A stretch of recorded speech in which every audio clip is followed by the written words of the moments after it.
미국이 낳은 유명한 발명가 토마스 에디슨, 여러분들이 잘 아시죠?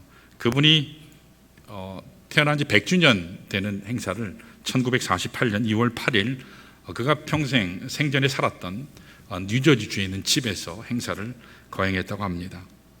특별한 행사를 하나 주관했는데 에디슨이 잠가뒀던, 열어두지 않고 잠가뒀던 책상 서랍의 문을 여는 그런 행사가 있었다고 합니다. 그때 많은 사람들이 궁금해했어요.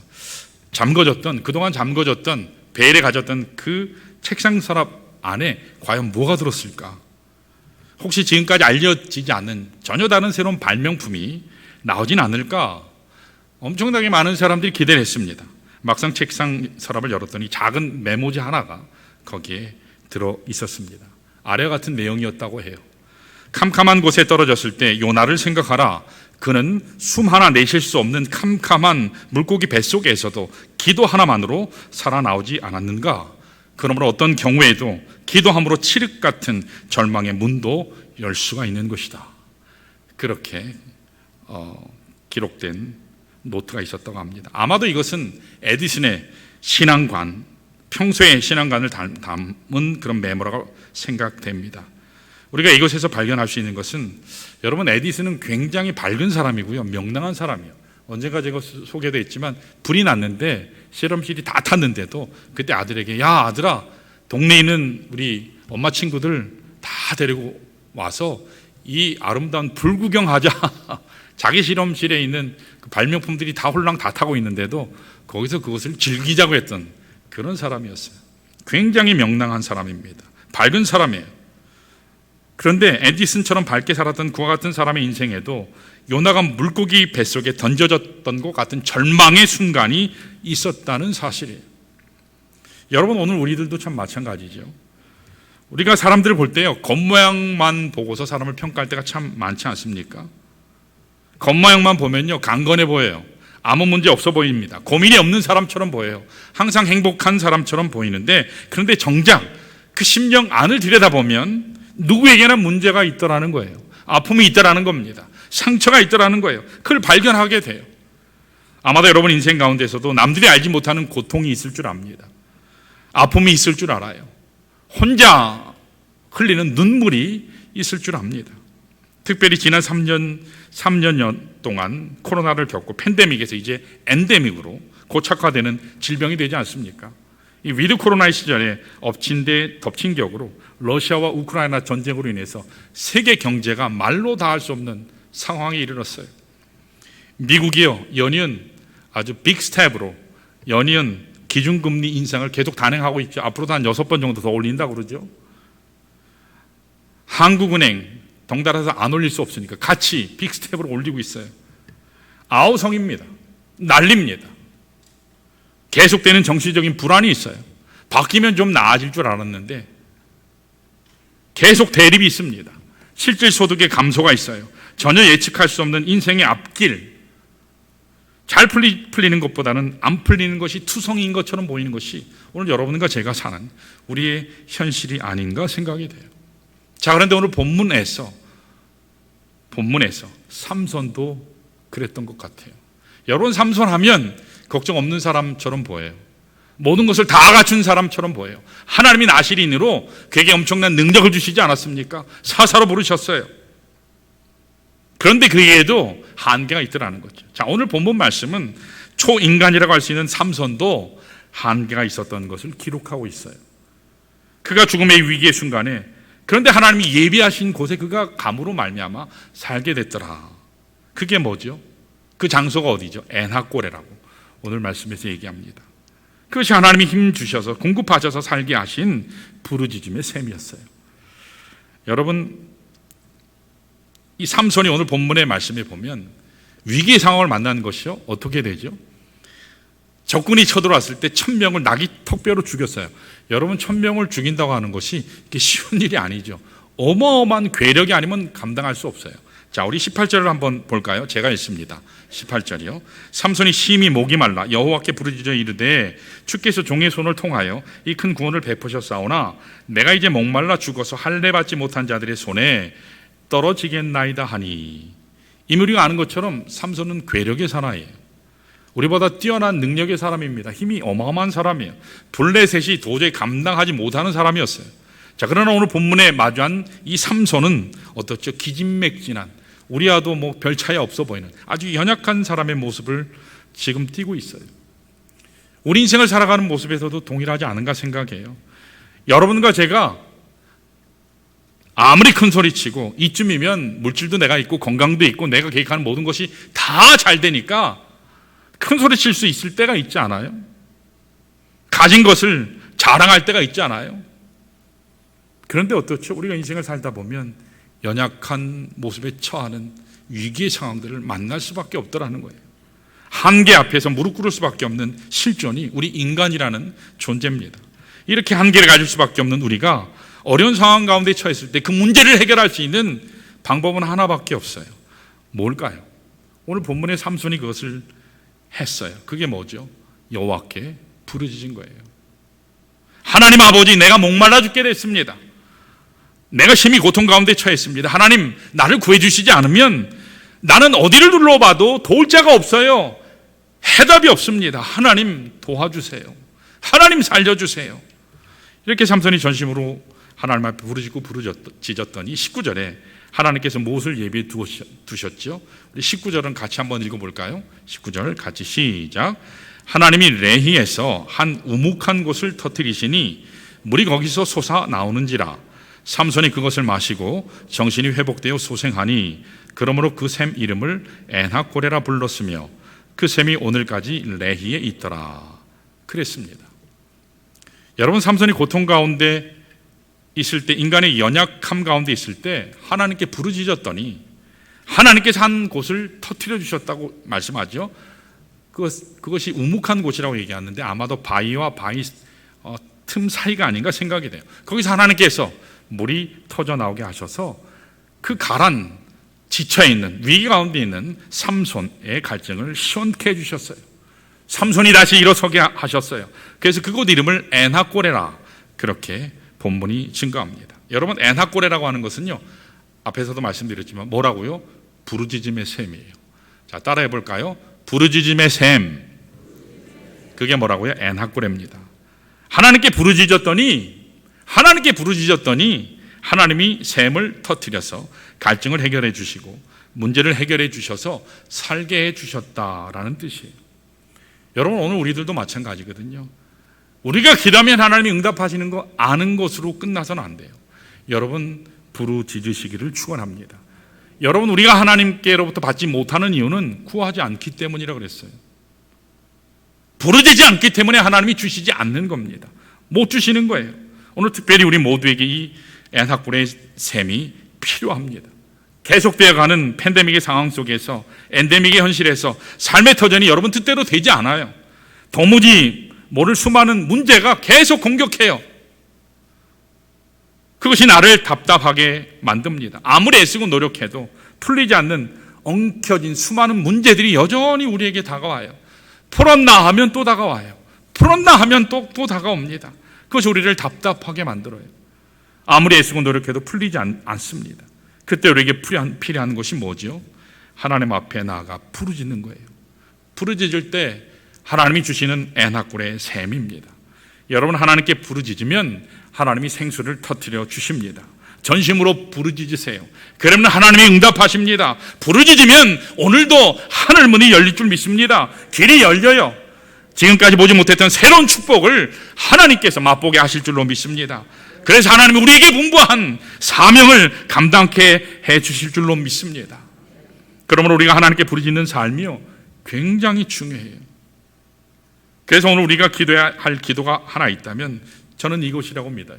하나님께서 인생의 갈등을 만나고, 우리가 인생의 갈등을 만나고 인생의 위기를 만난 이 삼손에게 엔하고레의 샘을 터뜨려 주신 것처럼 내 인생의 앞길에도 축복의 샘을 하나님 터뜨려 주십시오.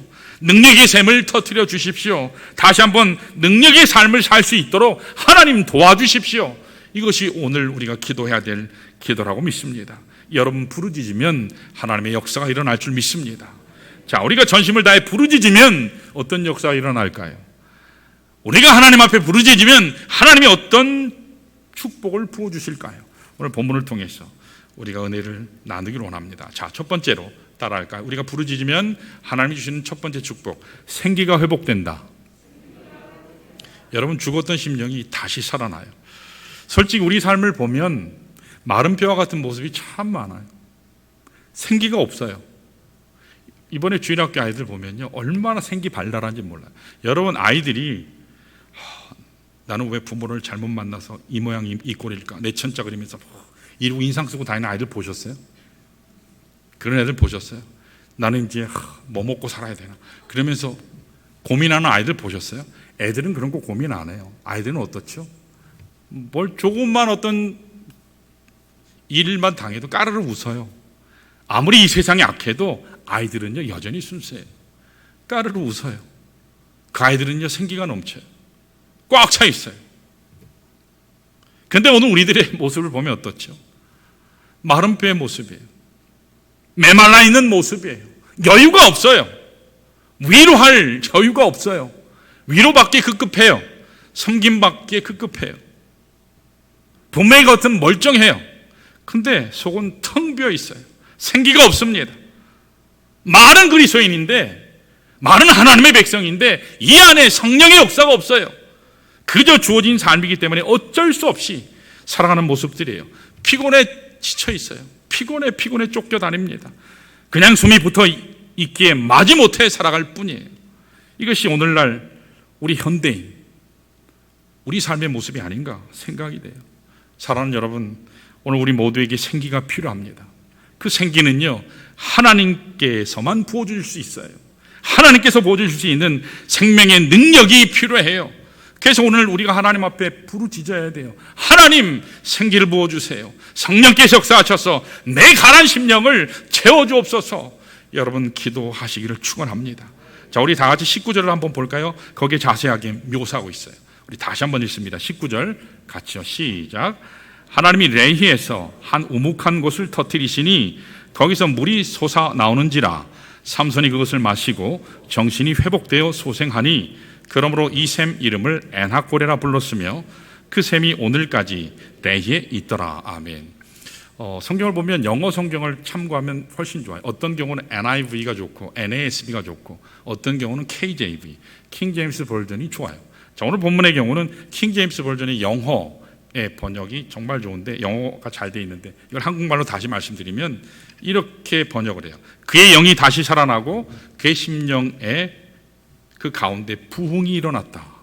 심령의 부흥이 일어났다. 그렇게 기록해요. 여러분, 오늘 여러분과 제가 하나님 앞에 부르짖으면 1차적으로 일어나는 축복이 내 심령, 내 마음 속에 일어나는 축복이라는 거예요. 잃어버린 찬양이 회복될 줄 믿어요. 잃어버린 기쁨이 다시 회복이 됩니다. 여러분 옆 사람 보고 한번 웃어볼까요? 우리 웃읍시다. 한번 얘기해 보세요. 자, 웃읍시다. 축복하면서. 자, 우리 웃읍시다. 인상 쓰지 말고 웃읍시다. 미소 지으면요 떡이 생겨요. 미소 지으면 하나님 은혜가 충만해요. 아멘. 한번 축복 받으세요. 여러분, 사실 지금까지 내 심령이 주저앉았고 메말라지고 황폐하여지기만 했어요. 그동안은 내 심령 가운데 불신앙과 두려움과 원망의 숨뿌리가 가득 차 있었어요. 자, 그런데 내가 하나님 앞에 나아가서 부르짖고 기도하면 이와 같은 쓴뿌리가 다 제거된다라는 사실입니다. 여러분, 이것을 믿으시기를 축원해요. 하나님께 나가서 전심으로 부르짖고 기도하면 내 심령 속에 하나님을 향한 저 밑에서 오는 찬양의 기쁨이 회복됩니다. 축복하는 그 선포가 다시 회복될 줄 믿습니다. 감격이 회복돼요. 성령의 역사가 일어날 줄 믿습니다. 그러므로 부르짖음의 시간이 우리에게 필요한 줄 믿습니다. 여러분, 새벽에 하나님 앞에 나가서 부르짖는 것은요 너무 소중해요. 왜 그런지 아세요? 나의 첫 시간을 하나님과 함께 시작하기 때문에, 나의 첫 시간을 하나님께 온전히 드리기 때문에 하나님, 나의 인생의 첫 시간을 주님께 맡깁니다. 주님이 나의 주관자 되어주셔서 주님이 인도하옵소서. 처음과 끝으로 주님께서 영광 받아주옵소서. 주님이 지켜주옵소서. 내가 누구를 만나든 어디를 가든 어떤 형편에 처하든 하나님 피할 길을 주시고 나를 업고 가시고 안고 가시고 함께 하셔서 나로 온전히 하나님으로 승리하게 하옵소서. 이게 새벽을 깨우는 인생이라는 사실입니다. 여러분, 그래서 우리가 새벽에 하나님 앞에 부르짖는 것은요, 너무 소중해요. 내 있는 형편을 주님 앞에 부르짖고 다 구하면 하나님께서 우리의 마음을 만져주세요. 터치하세요. 그 세상 누구에게도 받을 수 없는 참 평강 가운데 이르게 된다는 거예요. 세상의 무엇으로도 채울 수 없는 목마름을 하나님의 은혜로 채움받게 됩니다. 가난 심령이요, 풍성한 심령으로 바뀌어요. 자, 예수님께서 그래서 우리에게 초청하세요. 자, 우리 요한복음 7장 37절 38절 한번 같이 볼까요? 자, 우리 같이 읽습니다. 시작. 명절 끝날 곧 큰 날에 예수께서 서서 외쳐 이르시되 누구든지 목마르거든 내게로 와서 마시라. 나를 믿는 자는 성경의 이름과 같이 그 배에서 생수의 강이 흘러나오리라 하시니. 아멘. 주님이 지금 우리를 초청하고 계세요. 목마른 여러분과 저를 초청하십니다. 너희들이 나에게 나와서 부르짖기만 하면 믿는 자에게 성경에 약속한 것처럼, 아버지 하나님께서 약속하신 것처럼 너의 기쁜 심령에서부터 생수의 강이 터져 나오리라 말씀하십니다. 사랑하는 여러분, 인생이 황폐하고 고통이 찾아왔을 때 다른 무엇으로도 채워지지 않습니다. 여러분, 돈 많이 벌면 가난 심령이 만족될까요? 한국 통계는 제가 잘 모르겠는데 미국의 통계는 8만 불, 그러니까 거의 1억이 좀 안 돼요. 8만 불 정도 벌면 그 이상 버는 사람하고 차이가 없대요. 자기의 필요가 채워지고도 남으니까. 그래서 그 다음부터는 사람들은 의미를 찾거든요. meaningful, 의미 있는 삶을 추구하는 것이 미국 사람들이라는 그런 통계를 제가 본 적이 있어요. 돈 많이 번다고 가난 심령이 채워지는 게 아니에요. 여러분, 쾌락을 누리면 내가 하고 싶은 거 다 가고 내가 하고 싶은 거 다 하면 여러분 가난 심령이 채워질까요? 여러분, 여행 다니는 것도요, 하루 이틀이지 1년 내내 여행만 한번 다녀보세요. 지긋지긋해요. 어디 가서 좀 일했으면 그런 생각을 하게 돼요. 과거에 담배하고 술하던 사람이 다시 담배하고 술하면 마음에 평강이 올까요? 아니요. 결코 그렇지 않습니다. 우리에게 진정한 생명을 주실 분은 예수 그리스도 한 분밖에 없는 줄로 믿습니다. 그리스도 한 분밖에 없어요. 그러므로 우리 모두가 생수의 근원 되시는 예수께로 나아가서 기도하시기를 축원합니다. 그래야 내 영이 살아요. 그래야 내 심령의 부흥이 일어나게 되는 것입니다. 자, 첫 번째로 이와 같이 하나님께 기도하면, 부르짖으면 내 영이 소송해요. 자, 두 번째 따라할까요? 얼매든 모든 결박이 풀려진다. 여러분, 하나님 앞에 부르짖으면 나를 얼매고 있던 모든 결박에서 풀려집니다. 여러분, 기도하면 성령이 임하신다고 오늘 말씀하셨어요. 그리고 성령이 임하시면 어떤 현상이 벌어지는가? 14절을 보면 하나님의 영인 성령이 임하시자 삼손의 인생 가운데 어떤 역사가 일어났는가? 우리 한번 읽어볼까요? 14절 같이 읽습니다. 시작. 삼손이 레히의 이름에 블레셋 사람들이 그에게로 마주 나가며 소리 지를 때 여호와의 영이 삼손에게 갑자기 임하시매 그의 팔 위에 밧줄이 불탄 삼과 같이 그의 결박되었던 손에서 떨어진지라. 아멘. 자, 여기 오늘 하나님의 말씀에 의하면 삼손이 양손에 이렇게 결박이 됐거든요. 결박된 상태에서 블레셋 사람들에게 끌려갔어요. 자, 여러분, 누가 삼손을 결박했을까요? 블레셋 사람이요? 그게 아니고요, 자기 동족인 유다 사람들, 자기 민족에게 버림받고 있는 모습이에요. 자, 이런 일이 일어난 배경을 잠시 보면 여러분, 삼손은 블레셋에게는요 골칫덩어리였어요. 뭘 해도 삼손 때문에 일이 안 됐어요. 특별히 최근에는 삼손이 블레셋 사람들을 엄청나게 죽이고 여우 300마리를 풀어가지고 이 자신들의 곡식밭 그것을요 다 태워가지고 엉망으로 만들었어요. 얼마나 분통 터지는 일입니까? 그런데도 어떻게 할 수가 없어요. 그래서 블레셋이 이스라엘, 이 유다 사람들을요 꼬드깁니다. 이렇게 제안해요. 야, 너희들 우리가 해치고 싶지 않은데 삼손만 넘겨. 그러면 우리가 너희들에게 더 이상 괴롭히지 않겠다고 약속하겠다고. 그 말을 철석같이 믿고 유다 사람 3,000명이요 몰려가서요 다윗을요 붙잡아가지고 블레셋에게 넘겨줬어요. 결박해서요. 여러분, 삼손이 마음만 먹으면 그 결박 당장에도 풀 수 있어요. 3,000배가 아니라 5,000명이 와도 다 물리칠 수 있어요. 근데 삼손은 그렇지 않았어요. 왜 그럴까요? 자기 민족을 사랑했기 때문에. 자기 민족을 참은 겁니다. 치사하고 비열하지만 내가 저 사람들 데리고 어떻게 또 하나님의 사역을 할까? 그렇게 생각을 할 수도 있었지만, 그러나 그의 마음에는 하나님의 마음이 있었어요. 그 백성들을 참은 거예요. 자, 그런데 놀라운 일이 벌어졌어요. 바보같이 묶여서 갔어요. 죽을 것 같이 됐어요. 분명히 꽁꽁 묶여서 결박됐는데, 그런데 어떻게 해요?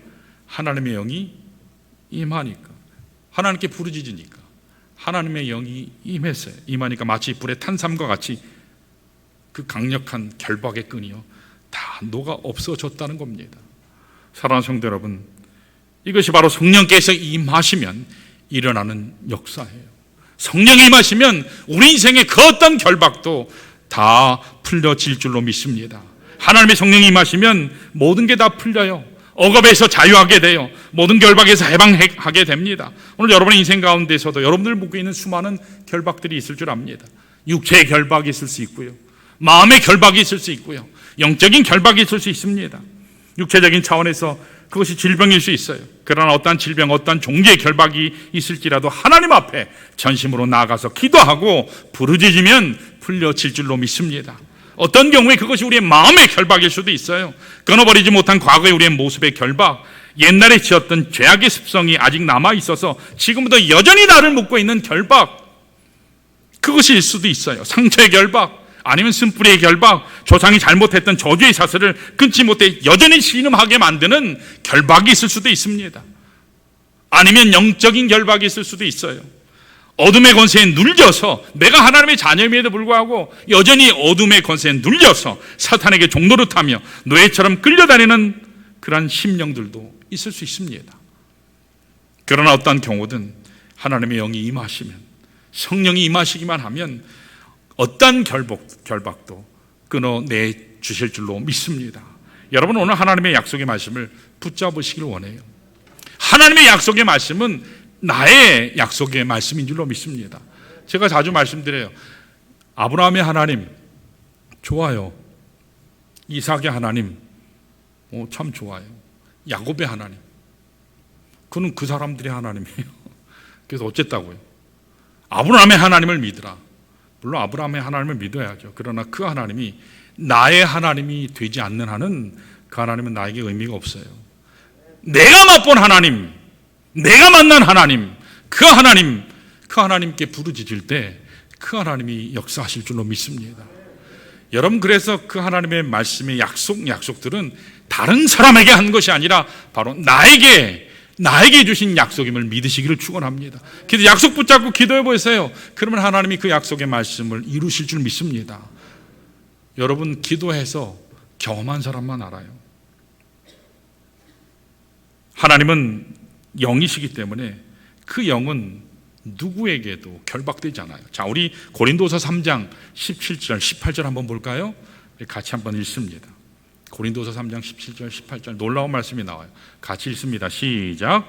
주는 영이시니 주의 영이 계시는 곳에는 자유가 있느니라. 18절이요. 우리가 다 수건을 벗은 얼굴로 거울을 보는 것 같이 주의 영광을 보매 그와 같은 형상으로 변화하여 영광에서 영광에 이르니 곧 주의 영으로 말미암음이니라. 아멘. 여러분, 무슨 말씀이세요? 수건이 벗어진다라고 말씀해요. 나를 얽매든 모든 짐에서부터 자유케 된다라고 말씀해요. 성령이 임하시면 내 눈이 열려요. 내 귀가 열립니다. 하늘의 영광을 보게 돼요. 성령이 임하시면 내가 그리스도의 인격과 삶을 닮아서 예수님 닮은 모양으로 영광에서 영광으로 변화되는 놀라운 일을 경험하게 되는 것입니다. 이것이 성령이 임하실 때 우리에게 주시는 약속의 말씀이에요. 아직도 우리 주변에는요, 허우적거리며 있는 우리 형제들이 있고요, 자매들이 있어요. 여러분, 어떤 경우에도 다른 거 다 내려놓고 주님 앞에 부복하여서 엎드려서 기도하시기를 바랍니다. 부르짖으시면 사람 앞에 나가서 하소연할 필요 없어요. 하나님 앞에 나가 부르짖으면 기도할 때 성령의 능력으로 하나님께서 여러분이 겪고 있는 그 모든 결박을 풀어내 주실 줄로 믿습니다. 자, 이렇게 우리가 하나님께 부르짖고 기도하면 첫 번째 뭐라고요? 죽은 나의 영혼이 소송케 돼요. 두 번째는요, 나의 모든 결박이 풀리게 되는 자유함의 역사가 일어납니다. 자, 마지막 세 번째, 우리 따라 할까요? 사역의 새 지평이 열린다. 여러분, 우리 그리스도인의 삶을 잘 이렇게 점검을 하고 관찰해 보면 다람쥐 쳇바퀴 도는 것 같은 느낌 많이 안 드세요? 우리 현대 직장인들이 그런 생각 많이 할 것 같아요. 근데 신앙인들도 별 다르지 않을까 생각이 됩니다. 늘 같은 패턴이 반복돼요. 주일 아침 되니까 주일 성수해야지 거룩한 마음으로 오셨죠. 예배 시간이 되니까 예배하고, 또 성경 공부 또 시간 되면 성경 공부하고, 몇 가지 또 행사가 있으면 행사 참여하고, 그렇게 집에 돌아가요. 또 월요일 날 일을 시작해서 또 토요일까지 반복하면서 또 한 주가 흘러가요. 또 한 주가 흘러가요. 그렇게 한 달이 흘러가요. 그렇게 1년이 가요. 10년이 가요. 20년이 가요. 30년, 40년이 가요. 흘러가긴 했는데 뒤를 되돌아보면 내가 하나님 앞에 한 게 없어요. 잘 한번 생각해 보시기 바라요. 이건 저에게도 묻는 질문이에요. 지루하고 반복적인 어떤 차원에 있을 뿐 의미가 없는 이러한 삶을 여러분 청산해야 할 줄 믿습니다. 똑같은 삶, 변화없는 똑같은 삶. 여러분 신앙생활은 이렇게 익사이팅한 삶이에요. 여러분 엔하골의 셈을 맛볼 때 이러한 삶을 청산하는 것이 가능해요. 엔하골의 셈이요. 다시 말해서 하나님을 체험했을 때, 나의 하나님으로 체험했을 때 가능하다는 거예요. 저는 본문에 보면 20절을 보시면 굉장히 중요한 말씀이 나와요. 여러분 한번 잘 보세요.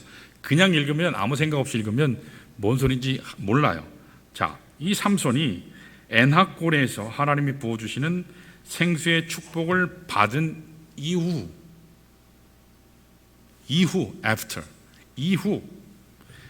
20절에 어떻게 기록했나 한번 보세요. 엔하골의 체험을 한 이후 말씀에 뭐라고 기록했나 한번 보세요. 자, 20절 같이 읽어볼까요? 잘 보세요. 자, 시작. 블레셋 사람의 때에 삼손이 이스라엘 사사로 20년 동안 지냈더라. 사사로라는 말에 동그라미를 치셔야 돼요. 자, 이것이 사실은 삼손이 이스라엘의 사사가 된 것을 공식적으로 밝히는 문구예요. 물론 지금까지 삼손이 엄청나게 많은 일을 하기는 했어요. 그러나 공식적으로 하나님이 인정하는 사사는 이때부터예요. 이스라엘 민족의 사사로 부름받고 민족을 구원할 새 사명을 시작한 출발점이 바로 엔하골의 셈의 경험을 한 이후부터라는 거예요. 여러분 성경을 보시면 하나님께서 어떤 사람에게 하나님의 사명을 맡기실 때 그냥 맡기시는 법이 없어요. 그냥 맡기시지 않아요. 아무나 하나님의 일을 맡기시지 않아요. 반드시 하나님을 깊이 체험하고 난 후라야, 진짜 하나님이 어떤 분이신가를 깊이 깨닫고 난 후라야, 그리고 그 하나님을 온전히 삶에서 누린 후라야, 그 다음에 하나님이 사명을 주세요. 자, 우리 예를 들어볼까요? 여러분 모세 부르셨잖아요. 모세가 40세 때 어땠죠? 하나님 앞에 부름받을 쯤 돼서 자기 딴에는 나대다가 어떻게 됐죠? 엄한 사람이나 죽였잖아요. 그때 하나님이 부르시지 않았어요. 그래서 미디안 광야 갔죠? 10년 차에, 20년 차에, 30년 차에, 40년 차에 어마어마한 시간을 보내셨죠. 39년에 부르셨나요? 아니요. 40년 때 어디에서요? 하나님의 호렙산에서 떨기나무에 임하신 그 하나님을 체험한 후에 그가 애굽 출애굽하게 하는 사역을 감당할 수 있었어요. 여러분 이사야도 마찬가지예요. 이사야가 하나님을 만나기 전에는 그의 사촌형 우시아가 왕일 때는요 그냥 이름뿐인 제사장이었어요. 그냥 두루마기만 들고 성전 들락날락한 그런 나이롱 제사장이었어요, 이사야가. 근데 그 이사야가 성전들 안에 가득한 하나님의 영광을 경험한 후에, 하나님을 경험한 후에, 그때까지, 지금까지, 그전까지는 추상적으로 어설프게 하나님을 알았어요. 피상적으로 알았어요. 말로만 알았어요. 지식적으로만 알았는데 그 하나님을 실제적으로 경험한 후에 그 다음에 선지적인 사명을 하나님이 주세요. 여러분, 초대교회 부흥도 마찬가지예요. 예수님께서 3년 동안 제자들을 양성하시고 약 120명의 성도들이 초대교회 당시에 예루살렘에 있는 마가 요한의 다락방에 모였잖아요. 그 모임 대단한 거예요, 물론. 근데 그때 하나님이 그들에게 사명 주셔서 나가서 사역을 해라, 그렇게 말씀하시지 않아요. 하나님께서는 그들을 곧바로 세상에 파송하시지 않아요. 이쯤이면 됐어, 그렇게 하시지 않았어요. 어떤 사건을 체험한 후에 보내시죠? 마가 요한의 다락방에서 오순절 성령께서 강림하시는 그것을 체험한 후에, 성령 체험한 후에 그 다음에 온 세상을 향해 복음 들고 나아가게 하셨어요.